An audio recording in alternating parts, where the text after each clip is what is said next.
lies. Look me in the face, tell me that you love me, even if it's fake. Everyone, welcome back to my channel commerce with Anjali Talwar. So आज हम अपना नया chapter start कर रहे हैं जो कि है डेप्रिसिएशन। बहुत ही इम्पॉर्टेंट चैप्टर है और मतलब ये लगा लो कि सबसे ज़्यादा इम्पॉर्टेंट और सबसे इंटरेस्टिंग चैप्टर है ये, ठीक है, इस सेमेस्टर का आपका। क्योंकि इसके बाद जो फाइनल अकाउंट्स आएंगे वो भी बहुत अच्छे हैं, इंटरेस्टिंग है, लेकिन वो नेक्स्ट सेमेस्टर में आएंगे, राइट। तो डेप्रिसिएशन सबसे इंपॉर्टेंट और सबसे अच्छा चैप्टर है, ठीक है, बहुत इंटरेस्टिंग है। कई लोग कहते हैं बहुत ज़्यादा टिपिकल है, डिफ़िकल्ट है, ऐसा कुछ नहीं है, ठीक है। अगर ये समझ में आ जाए तो बहुत बढ़िया, बहुत इंटरेस्टिंग है। तो इसको स्टार्ट करते हैं विद मीनिंग ऑफ डेप्रिसिएशन। तो पहले देख लो करना क्या क्या है इस क्लास में।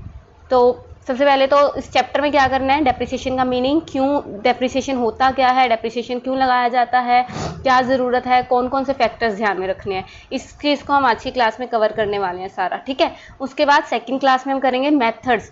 मेथड्स में हमने एक तो स्ट्रेट लाइन मेथड करना है, एक में रिटर्न डाउन वैल्यू मेथड करना है और इनका डिफरेंस करना है। ये नेक्स्ट 2 क्लासेस लगेंगी जिसमें एक में स्ट्रेट लाइन मेथड और एक में हम रिटर्न डाउन वैल्यू मेथड को कंप्लीट करेंगे, ठीक है। उसके बाद उसके रिकॉर्डिंग डेप्रिसिएशन को रिकॉर्ड करने के 2 मेथड है, चार्जिंग टू एसेट या creating provision for depreciation account. वैसे बेसिकली आपके 2 अलग अलग कह दिए कि प्रोवाइडिंग और रिकॉर्डिंग के, लेकिन बेसिकली 4 मेथड्स हैं जो आपको पढ़ने हैं। तो इन दोनों की भी क्या है, अलग से क्लास लगेगी और लास्ट में हम पढ़ेंगे एसेट डिस्पोजल अकाउंट, ठीक है। तो अप्रोक्सीमेटली 7 to 8 क्लासेज आपकी लगेंगी और ये चैप्टर आपका कंप्लीट हो जाएगा। तो स्टार्ट करते हैं विदार अपना आज की क्लास जो कि है मीनिंग से स्टार्ट होगी। सो डेप्रिसिएशन होता क्या है, देखो बिल्कुल सिंपल सी बात समझो। आप कोई भी एसेट लेके आए, एसेट इन द सेंस कोई भी फिक्स्ड एसेट। अब फिक्स्ड एसेट क्या होती है, जो मुझे फर्दर हेल्प करेगी प्रोडक्शन करने में। तो एसेट में क्या क्या आ सकता है, सबसे पहले तो एसेट में मतलब कोई भी ऐसी मेरी संपत्ति, एसेट मतलब मेरी ऐसी चीज़, ठीक है, मेरी पॉजिटिव। क्योंकि लाइबिलिटी क्या होती है, मुझे पेमेंट करनी है लाइबिलिटी की, लोन हो गया, लेकिन एसेट कोई मैंने खुद की बिल्डिंग खरीद रखी है, ठीक है, तो वो चीज़ें एसेट में आती हैं। तो कोई भी एसेट है मेरी, चाहे मैं मशीनरी लेके आई हूँ, चाहे मैं कोई भी लैंड, बिल्डिंग, प्लांट, मशीनरी कुछ भी लेके आई हूँ, तो उसकी वैल्यू कम होती है। क्या होती है, वैल्यू कम होती है। वैसे लैंड की हम नहीं लेके चलते हैं इसमें, ठीक है, वो एक अलग केस है, मैं आपको बताऊंगी। नॉर्मल, अगर बिल्कुल नॉर्मल बात करें तो एसेट्स की जो है वैल्यू डाउन होती है। अब मुझे एक बात बताओ, आज आप एक फ़ोन लेके आए, कोई भी फ़ोन आप लेके आए, ठीक है। अब वो फ़ोन आज आप लेके आए, लगा लो फॉर एग्जाम्पल 30,000 का कोई आप फ़ोन ले आए। कल को आप इस फ़ोन को कल को ही सेल करने चले जाना, क्या ये 30 का सेल हो जाएगा? बिल्कुल नहीं होगा। इसकी कोई ना कोई वैल्यू डाउन हो गई, 28 का हो जाएगा, 29, बहुत कम चांस है कि 30 का हो जाए। और 1 साल बाद, बिल्कुल 1 ईयर लेटर, आपने 1 साल बाद इसको सेल करने की सोची तो हो सकता है 20 का भी ना बिके। समझ रहे हो? तो ये क्या होती है, जब एसेट की, जब हमारी चीज़ की वैल्यू डाउन होती रहती है टाइम टू टाइम, उसको हम कहते हैं डेप्रिसिएशन। उस क्या हो रही है, डेप्रिसिएशन चार्ज करना। So decrease in the value of asset due to normal wear and tear. इसमें एक वर्ड यूज होगा, नॉर्मल वियर एंड टियर, कि अगर फॉर एग्जाम्पल मैं कोई मशीनरी लेके आई हूँ, अब मशीनरी तो यूज करूंगी ना मैं, तो वो मशीनरी यूज करते टाइम जो उसकी वैल्यू गिर रही है उसको हम कहते हैं वियर एंड टियर। समझ आया? इजी है, ठीक है। और एक और बात समझो, डेप्रिसिएशन एक तरह से हमारा क्या है, लॉस है। Debit all expenses and losses, तो क्या होगा, डेबिट होगा, लेकिन ये कैश एक्सपेंस नहीं है, ये ध्यान में रखना।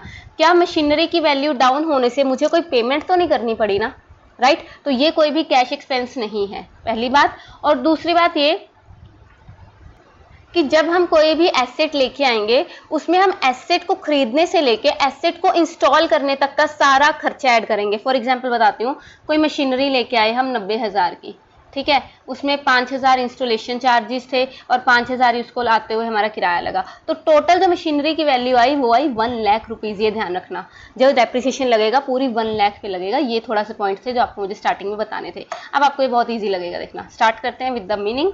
जो बुक में लिखा है क्या कहता है, ये कहता है हर बिजनेस में, in every business there are certain assets of a fix nature, जो कि जरूरत होते हैं बिजनेस ऑपरेशन को स्मूथली कंडक्ट करने के लिए। Like for example building, plant, machinery, motor vehicle, furniture, office equipment वगैरह।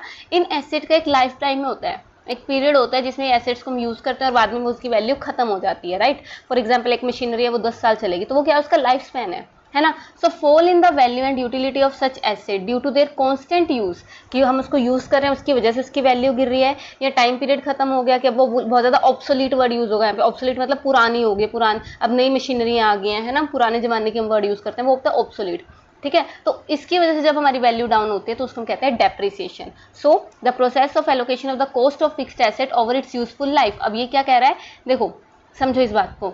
एलोकेशन होता है डिस्ट्रीब्यूशन करना। फिक्स्ड एसेट की कॉस्ट को जब मैं कई सालों में डिस्ट्रीब्यूट कर दी, मतलब देखो अब मैं कोई मशीनरी लेके आई 10 लाख की, अब मुझे पता है वो 10 साल चलेगी, तो डिवाइड बाय 10 करके हर साल 1 लाख का मैं डेप्रिसिएशन उसमें से क्या कर लूँगी, चार्ज कर लूँगी कि 10 साल बाद तो मुझे पता है मशीनरी चलनी नहीं, तो हर साल उसकी वैल्यू कितनी डाउन हो रही है, 1 लाख। तो मैंने क्या किया, डिस्ट्रीब्यूट कर दिया उस कॉस्ट को, जो 10 लाख की कॉस्ट आई उसको 10 पार्ट्स में डिवाइड कर दिया फिक्स्ड एसेट की उसकी लाइफ में। उसी को हम क्या कहते हैं, डेप्रिसिएशन कहते हैं। ठीक है, ये कुछ इसकी क्या है डेफिनेशन है, ये पढ़ लेना। उसके बाद फीचर्स क्या है या करेक्टरिस्टिक्स क्या है डेप्रिसिएशन की, इससे फिक्स्ड एसेट की वैल्यू डिक्लाइन होती है एक्सेप्ट लैंड, बताया था ना, क्योंकि लैंड की वैल्यू डिक्लाइन होना डिपेंड करता है हमारे रियल एस्टेट इंडस्ट्री पे।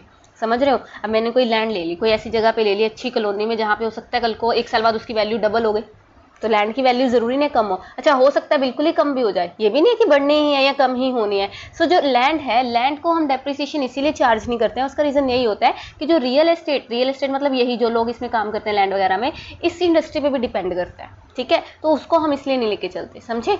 सो लैंड को छोड़ के बाकी सारे जितने भी एसेट हैं उसकी वैल्यू को जब हम गिरता हुआ दिखाते हैं अपनी बुक्स ऑफ अकाउंट्स में, उसको हम कहते हैं डेप्रिसिएशन। ठीक है, और ये परमानेंट नेचर का फॉल है कि हर साल हम दिखाएंगे जब एक एसेट की वैल्यू रिड्यूस कर दी डेप्रिसिएशन के कारण, तो उसको दोबारा ओरिजिनल कॉस्ट पे हम नहीं लिख सकते। अगर मैंने किसी चीज़ की 10 लाख लिखी थी, उसमें से 1 लाख का डेप्रिसिएशन काट के इस साल उसको 9 का लिख दिया, तो अगले साल 9 लाख में से 1 लाख काट के 8 का लिखूंगी, समझे। तो वो चीज़ है कि ओरिजिनल कॉस्ट पे उसको वापस हम नहीं लेके आ सकते। डेप्रिसिएशन एक ग्रेजुअल कंटिन्यूइंग प्रोसेस है, क्योंकि वैल्यू ऑफ एसेट डिक्लाइन होगी या तो कॉन्स्टेंट यूज़ की वजह से या ऑब्सोलेंस, वो ये ना कि उसका टाइम पीरियड कम हो गया, ऑब्सोलीट होगी वो चीज़, पुरानी होगी वो चीज़ की वजह से। ठीक है, डेप्रिसिएशन से हम एसेट की वैल्यू नहीं निकालते हैं, लेकिन इससे हम उसकी जो कॉस्ट आई है उसको उसके जितने भी टाइम पीरियड है कि 10 साल चलेगी चीज़, तो 10 से डिवाइड कर दिया, तो उसको डिवाइड कर देते हैं। ठीक है, उसके बाद इसमें सिर्फ बुक वैल्यू डिक्रीज करते हैं, मार्केट वैल्यू नहीं। अब ये दो चीज़ें समझो, यहीं पे समझ लो, आगे बहुत काम आएंगी। एक होती है बुक वैल्यू, एक होती है मार्केट वैल्यू। बुक वैल्यू क्या होता है, बुक वैल्यू से याद रखना बुक्स ऑफ अकाउंट्स में जो वैल्यू लिखी जाती है। अब मुझे एक बात बताओ, मैं मशीनरी लेके आई 10 लाख की, मैंने आपको भी बताया, उसमें से 1 लाख की डेप्रिसिएशन काट के मैं उसको आज जो है इस साल दिखा रही हूँ 9 लाख की चीज़। क्या मार्केट में, मार्केट वैल्यू मतलब एक्चुअल अगर मैं उसको मार्केट में बेचने चाहूँ तो हो सकता है वो 8.5 लाख की बिके, हो सकता है वो 9.5 लाख की बिके, तो प्रॉफिट भी हो सकता है और लॉस भी, समझे। तो मार्केट वैल्यू का मतलब है कि अगर मैं उसको एक्चुअल में मार्केट में बेचूं तो वो कम की भी बिक सकती है और ज्यादा की भी बिक सकती है। लेकिन बुक वैल्यू का मतलब क्या है कि जितने की हम चीज लेके आए थे उसमें से हम डेप्रिसिएशन माइनस करके हम क्या दिखाते रहते हैं, उसकी बुक वैल्यू दिखाते रहते हैं, समझे। तो जब डेप्रिसिएशन है उससे सिर्फ बुक वैल्यू पे इफेक्ट होगा, एक्चुअल मार्केट वैल्यू पे इफेक्ट नहीं होता। और डेप्रिसिएशन सिर्फ टेंजिबल फिक्स्ड एसेट्स के लिए यूज होता है। टेंजिबल इंटेंजिबल क्या होता है भाई, बताओ बताओ। टेंजिबल जिसको हम टच कर सकते हैं, राइट, कहाँ गया टेंजिबल, लाइक हमारी मशीनरी, प्लांट, बिल्डिंग, इक्विपमेंट्स, ये चीज़ें क्या है टेंजिबल। और इनटेंजिबल एसेट्स क्या थे, इनटेंजिबल एसेट लाइक हमारी गुडविल हो गई। अब गुडविल क्या है, हमारी रेप्यूटेशन, हमारे पेटेंट राइट जैसे अपन ना कॉपी राइट आ गया, तो वैसे पेटेंट्स होते हैं कि जो मैंने न्यू इनोवेशन की है तो उसमें मैं अपना पेटेंट करवा लेती हूँ। ठीक है, तो वो चीज़ें, तो वो मेरी क्या है, कोई लाइसेंस है मेरे पास, वो इनटेंजिबल एसेट्स हैं मेरे। तो इनटेंजिबल एसेट पे डेप्रिसिएशन नहीं लगता है। एक और वर्ड यूज होता है अगर उसकी वैल्यू डिक्लाइन हो जाए तो उसको हम कहते हैं एमर्टाइजेशन। आई थिंक यहाँ पे कहीं होगा पर लिख लेना आप, एमर्टाइजेशन। ठीक है, और ये जो टर्म है डेप्रिसिएशन, ये यूज नहीं होती wasting assets such as mines, oil wells वगैरह पे, ये भी ध्यान रखना। ठीक है, और एक मैंने आपको ये बता ही दिया था पहले, it is a non cash expense. ये एक नॉन कैश एक्सपेंस है, क्योंकि मुझे एक बात बताओ, मैं मशीनरी की वैल्यू सिर्फ बुक्स में दिखा रही हूँ कि 1 लाख कम हो गई, तो क्या मैं एक्चुअल में कोई 1 लाख की पेमेंट कर रही हूँ, नहीं कर रही बिल्कुल भी। तो कोई कैश तो नहीं मेरा आउटसाइड जा रहा, बिजनेस के बाद तो नहीं जा रहा, तो इसमें कोई भी कैश आउटफ्लो नहीं है। इसमें जस्ट हम बुक वैल्यू को डिक्लाइन कर देते हैं एसेट की। समझ आया, इजी। तो मीनिंग समझ आ गया, आई थिंक आपको बेसिक से पता लग गया होगा कि एक्चुअल में डेप्रिसिएशन होता क्या है। अब आ जाओ कॉजेस क्या है डेप्रिसिएशन के, कि क्यों डेप्रिसिएशन जो है लगाया जाता है, क्या क्या रीजन हो सकते हैं। सबसे पहले तो उसको कॉन्स्टेंटली जब यूज़ करेंगे, कहते हैं जब कॉन्स्टेंट यूज़ करेंगे फिक्स्ड एसेट को, नॉर्मल वियर एंड टीयर के कारण उसकी वैल्यू कम हो जाएगी, या फिर टाइम पीरियड एक्सपायर हो गया, कहता है value of majority of asset decrease हो जाती है with the passage of time, अगर उसको हम यूज़ करें या ना यूज़ करें, समझ रहे हो। लाइक रेन, विंड, वेदर के कारण भी वो खराब हो जाती है, उसकी वैल्यूज कम हो जाती हैं। उसके बाद लीगल राइट्स, अब मैंने तुम्हें अभी बताया कि मैंने कोई लाइसेंस ले लिया, मैंने कोई पेटेंट ले लिया और वो 20 साल के लिए था, आफ्टर 20 ईयर्स तो वो खराब हो गया, एक्सपायर हो गया, है ना। तो कुछ एसेट होते हैं जिसकी डेफिनेट स्पेन ऑफ लाइफ होता है, लाइक लीज। हाँ, लीज क्या होता है, लीज होता है किराए पे सामान देना। सो अगर कोई लीज लिया था मैंने 20 ईयर्स फॉर 5 लाख पे, तो वो 125,000 हर साल जो है यूटिलाइज हो रहा है, और 20 साल बाद उसकी वैल्यू क्या हो जाएगी, 0। तो एसेट यहाँ पे मैंने किस पे ली थी, किराए पे, तो ये चीज़ भी हो सकती है। और बाय ऑब्सोलेंसी मैंने आपको करवाया ना, पुराने ज़माने का सामान हो गया, नई इन्वेंशन आ गई मार्केट में, नई टेक्नोलॉजी आ गई तो उसकी वजह से पुराना हो गया सामान, तो वो चीज़ by obsolescence. Quite often due to new innovation and improve techniques, जो ओल्ड एसेट होते हैं वो ऑब्सोलीट हो जाती है और हमें उसको जो है डिस्कार्ड करना ही पड़ता है। चाहे अभी हम उसको यूज़ कर सकते हैं, लेकिन अगर हम उसी को यूज़ करते रहेंगे और हमारा कॉम्पिटिटर नई टेक्निक को यूज़ करके आगे निकल जाएगा, समझ रहे हो, तो हमें भी टेक्नोलॉजी में चेंज करना पड़ता है, ठीक है, तो वो होता है बाय ऑब्सोलेंस। उसके बाद बाय एक्सीडेंट, कहता है कई बार कुछ मशीनें होती हैं जो डिस्ट्रॉयड हो जाती हैं due to fire, earthquake, flood वगैरह, है ना, तो ये चीज़ें आ जाएंगी। बाय डिप्लेशन मतलब वेस्टिंग एसेट। अब जो हम यूज़ कर रहे हैं वर्ड, देखो मेरी बात सुनो, टेंजिबल एसेट नॉर्मल के लिए यूज़ किया डेप्रिसिएशन, इनटेंजिबल एसेट के लिए हमने वर्ड यूज़ किया एमर्टाइजेशन, और जो वेस्टिंग एसेट होते हैं लाइक माइंस, ऑयल्स वगैरह, ठीक है, कॉन्स्टेंट वर्किंग के कारण इनकी वैल्यू डाउन जा रही है, इसको डेप्रिसिएशन वर्ड यूज़ ना करके हम क्या वर्ड यूज़ करते हैं, डेप्लीशन, ठीक है, डेप्लीशन। उसके बाद अगर किसी चीज़ की मार्केट वैल्यू परमानेंटली गिर रही है तो उसमें भी हमें क्या करना पड़ेगा, डेप्रिसिएशन तो दिखानी पड़ेगी, समझे। तो ये आपके रीजंस थे कि क्यों आपके एसेट्स की वैल्यू डाउन जाती है। अब आएगा कि क्यों ज़रूरत है, हम क्यों डेप्रिसिएशन लगाते हैं। मुझे एक बात बताओ, क्या ज़रूरत है, उस वैल्यू को हम 10 लाख भी तो दिखा सकते हैं ना। अभी तो मैंने बताया कि मार्केट वैल्यू में वो चीज़ 9 लाख की भी बिक सकती है, 9.5 लाख की भी बिक सकती है, तो हम उसको 10 लाख का ही दिखाते हैं। हमें क्या ज़रूरत है हर साल डेप्रिसिएशन कम करने की।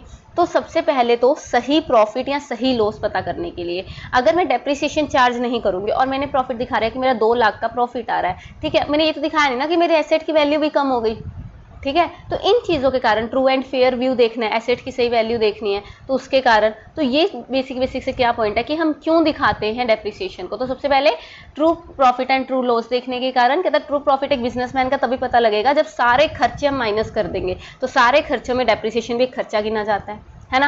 True and fair view financial position का, फाइनेंशियल पोजीशन किससे रिलेटेड है, बैलेंस शीट से, और बैलेंस शीट किससे रिलेटेड है, एसेट लायबिलिटी से, और एसेट से ही तो डेप्रिसिएशन रिलेटेड है ना। तो बैलेंस शीट सही दिखाएगी नहीं अगर हम उसमें से डेप्रिसिएशन माइनस नहीं करेंगे। उसके बाद एक्चुअल कॉस्ट क्या आई प्रोडक्शन की, ये भी नहीं हमें पता लगेगा। डेप्रिसिएशन भी क्या है, खर्चा है। और मुझे एक बात बताओ, किसी भी चीज़ की कॉस्ट पता लगनी है मुझे। अब मुझे फॉर एग्जांपल मैंने ये पेन बनाया, तो इस पेन को बनाने की क्या खर्चा आया, उसके लिए मैं क्या करूँगी, उसके लिए मैं सारे जितने भी इसके लेबर के एक्सपेंसेस हैं, वेजेस के एक्सपेंसेस हैं, कोई भी डायरेक्ट एक्सपेंसेस आ गए, ठीक है, फैक्ट्री एक्सपेंसेस सब ऐड कर दूंगी। सारे एक्सपेंस ऐड करके कॉस्ट पता लगते हैं, तो depreciation is also part of expense, समझ रहे हो। सो डेप्रिसिएशन भी एक एक्सपेंस है, जिससे करेक्ट कॉस्ट ऑफ प्रोडक्शन तभी पता लगेगी अगर सारे एक्सपेंस को पता लगेगा हमें, है ना। उसके बाद देखो ये भी इंपॉर्टेंट, बहुत इंपॉर्टेंट ये line, to provide funds for replacement of asset. देखो डेप्रिसिएशन कोई भी कैश एक्सपेंस नहीं है, मैंने आपको बताया ना कि इससे कोई भी कैश बाहर नहीं जाएगा। इससे क्या होता है कि 10 लाख मैंने चीज़ लेके आई, 1 लाख का मैं हर साल क्या करूँ, मुझे पता है 10 साल चीज़ चलेगी, तो मैं 1 लाख प्रोविजन टाइप बनाती रहती हूँ। प्रोविजन इन द सेंस कि डेप्रिसिएशन में माइनस करती जा रही हूँ, एक्चुअल कैश एक्सपेंस नहीं हुआ लेकिन मैं प्रॉफिट कम दिखाती जा रही हूँ, समझ रहे हो। उससे मेरे पास क्या होगा, 10 साल बाद फिर से 10 लाख रुपए होंगे कि मैं इस एसेट को दोबारा परचेज कर सकती हूँ। तो मैं एसेट को रिप्लेस कर सकती हूँ 10 साल बाद, क्योंकि मैंने प्रॉफिट को हर साल 1 लाख कम दिखाया है और उस 1 लाख को डेप्रिसिएशन के प्रोविजन में डाला है। तो उस डेप्रिसिएशन से 10 साल बाद मेरे पास फिर पैसा इकट्ठा हो गया, कितना, 10 लाख, ठीक है ना। तो वो चीज़, सो डेप्रिसिएशन डेबिट करते हैं हम P&L अकाउंट में, लेकिन कैश एक्सपेंस तो ये है नहीं। सो जो अमाउंट है डेप्रिसिएशन का वो बिजनेस में ही रहता है, और बाद में लास्ट में फिक्स एसेट के रिप्लेसमेंट में भी क्या होता है, काम आता है, समझे। उसके बाद prevent the distribution of profit out of capital, क्योंकि डेप्रिसिएशन जो चार्ज होता है वो P&L अकाउंट में भी दिखाते हैं एक्चुअल प्रॉफिट से जितना ज़्यादा आया, ठीक है। अभी आपको वैसे कैपिटल नेचर और रेवेन्यू नेचर के आइटम्स नहीं पता है, वो आगे चैप्टर आएगा उसमें करेंगे। तो बस इतना समझो कि अगर डेप्रिसिएशन को हम चार्ज नहीं करेंगे तो जो प्रॉफिट एंड लॉस दिखाया जाएगा वो एक्चुअल प्रॉफिट से ज़्यादा हो जाएगा, सही प्रॉफिट नहीं होगा, दैट्स इट, ठीक है। For avoiding over payment of income tax, अब इनकम टैक्स किस पे लगेगा, इनकम पे, और अगर मैं डेप्रिसिएशन नहीं दिखाऊंगी तो इनकम मेरी ज़्यादा शो होगी, समझ रहे हो। अगर मैंने फॉर एग्जांपल मेरी नॉर्मल बिना डेप्रिसिएशन दिखाए प्रॉफिट आ रहा है, मेरा प्रॉफिट आ गया लगा लो 5 लाख का, और उसमें से 1 लाख का मैं डेप्रिसिएशन दिखा दूँ तो मेरा प्रॉफिट कितना रह गया, 4 लाख का। तो मुझे अब किस पे इनकम टैक्स देना पड़ेगा, 4 लाख पे, समझ रहे हो। तो इनकम टैक्स की पेमेंट भी कम हो जाएगी। या इसके अलावा कुछ और एक्सपेंसेस है, लाइक हो सकता है, देखो एम्प्लॉय जो है ज़्यादा इंक्रीज वेजेस वगैरह बोनस, क्योंकि अगर हम डेप्रिसिएशन चार्ज नहीं करेंगे प्रॉफिट ज़्यादा शो होगा तो एम्प्लॉयज़ भी कहेंगे हमें ज़्यादा बोनस दो। उसके बाद एक्स्ट्रा वेजेंस हो सकता है, कंपटीशन इंक्रीज हो सकता है। तो नॉर्मल सी बातें हैं, ईजी समझ आया। चलो ये आपका डेप्रिसिएशन का पूरा क्या हो गया, सिस्टम सही सेट हो गया कि मीनिंग क्या होता है, ऑब्जेक्टिव क्या होता है, क्यों लगाते हैं। अब आता है factors determining the amount of depreciation. अब कितना डेप्रिसिएशन लगाना है। अब मैंने तो आपको बड़े आराम से बता दिया कि 10 लाख की मैं चीज़ लाई, 1 लाख डेप्रिसिएशन लाना है। 50,000 क्यों नहीं लगाना या 2 लाख क्यों नहीं लगाना, रीज़न क्या है इसका। तो जब भी हमें डेप्रिसिएशन लगाना है, कितना डेप्रिसिएशन लगाना है, जब उस चीज़ को हमें कैलकुलेट करना है तो हमें क्या क्या बातें ध्यान में रखनी है। क्या था, हमें देखो ट्रू वैल्यू तो पता नहीं होगी डेप्रिसिएशन की, सीधी सी बात है। ये ट्रू वैल्यू पता करना तो बिल्कुल है ही नहीं पॉसिबल। क्यों? क्योंकि मार्केट वैल्यू कभी भी अप डाउन हो सकती है किसी चीज़ की, समझ रहे हो। तो एक्चुअल में तो हमें वैसे ही नहीं पता लगता, लेकिन फिर भी हम क्या क्या बातें ध्यान में रखेंगे जब हम एक्चुअल कॉस्ट को या एक्चुअल डेप्रिसिएशन को पता लगेंगे। सबसे पहले एसेट की टोटल कॉस्ट कितनी है।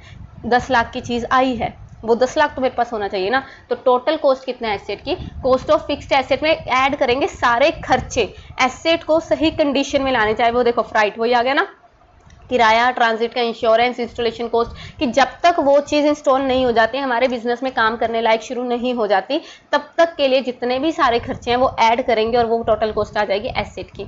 उसके बाद हमें चाहिए टाइम पीरियड कि वो कितने टाइम के लिए चलेगी, समझ रहे हो, वो जो एसेट है वो कितने टाइम के लिए चलेगी। और फिर एक चाहिए हमें estimated scrap value. Scrap value मतलब कि अगर लास्ट में फॉर एग्जांपल वही चीज़ लगा लो कि 10 लाख की मैं चीज़ लेके आई, ठीक है, यहीं पे आ जाओ, एक चीज़ बताती हूँ, एक पॉइंट रह गया यहाँ पे बस, क्या कि 10 लाख की मैं क्या लेके आई, मशीनरी लेके आई, उसमें से लगा लो at the end of the time, at the end of the 10 साल, तो जो टाइम था हमारा 10 ईयर्स, मेरी वो चीज़ लगा लो स्क्रैप वैल्यू 1 लाख की बिक जाएगी। उसकी जो स्क्रैप कबाड़ी वैल्यू, समझ रहे हो कि रेजिडुअल वैल्यू जो रह गई वो 1 लाख की फिर भी बिक जाएगी। तो एक्चुअल कितना आया मेरा कॉस्ट, 9 लाख आया ना, तो इसको मैं 10 से डिवाइड करके क्या करूंगी, 90,000 का डेप्रिसिएशन लगाऊंगी, समझ रहे हो। अगर मेरी वैल्यू मशीनरी की स्क्रैप वैल्यू है, वैसे स्क्रैप वैल्यू 0 भी हो सकती है कि वो बिके ही ना, लेकिन हम लेके चलते हैं कि अगर उसकी स्क्रैप वैल्यू है तो उसको पहले माइनस करेंगे तो हमें पता लगेगा कि एक्चुअली उसमें फिर खर्चा कितना है, 9 लाख का, क्योंकि 1 लाख तो मुझे लास्ट में मिल ही जाएगा। तो 9 लाख के खर्चे को मैं 10 बार डिवाइड करूंगी 10 सालों में, तो एक्चुअल जो डेप्रिसिएशन आएगा वो कितना आएगा, 90,000, ठीक है। तो एस्टिमेटेड स्क्रैप वैल्यू भी हमें क्या है पता होनी चाहिए, ठीक है। ये देखो एग्जांपल देख लें इसमें, इसको रेजिडुअल वैल्यू या ब्रेकअप वैल्यू भी कहते हैं भाई, स्क्रैप वैल्यू को ये ध्यान में रखना।